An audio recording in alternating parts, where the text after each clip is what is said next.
This recipe does not require any special ingredients from your kitchen.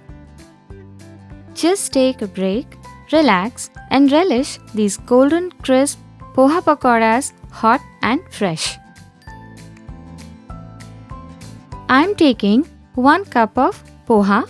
Let's give it a good wash a couple of times to remove the impurities. I have used the thick poha variety for this recipe. After draining out all the water, I am adding just 4 to 5 tablespoons of fresh water, and now we will let the poha rest for 5 minutes. Post this, you will see poha has soaked up all the water. It is soft and mushy yet not watery, perfect to mash.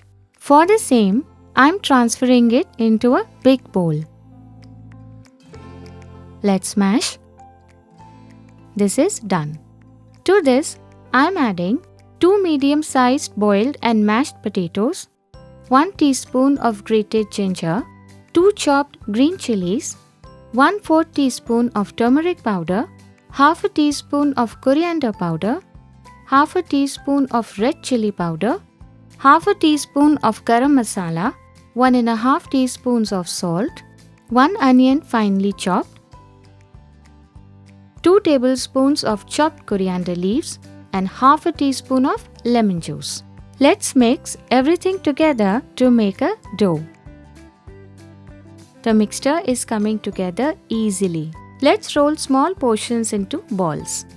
Just in case you feel your mixture is a bit loose to shape into balls, just add 2 tablespoons of roasted besan or gram flour and it will be sorted. The quantities I have taken can make up to 14 to 15 medium-sized pakoras. These are done. Time to fry. Gently place the pakora balls into oil on heat. We are frying on a medium-high flame. Keep on turning and frying from all the sides until you get golden and crisp pakoras.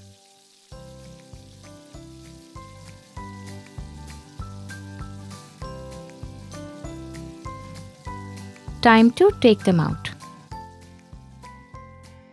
Crispy on the outside and soft on the inside. Enjoy these pakoras hot with some ketchup and green chutney. Until we meet again, eat well, live well, and stay blessed.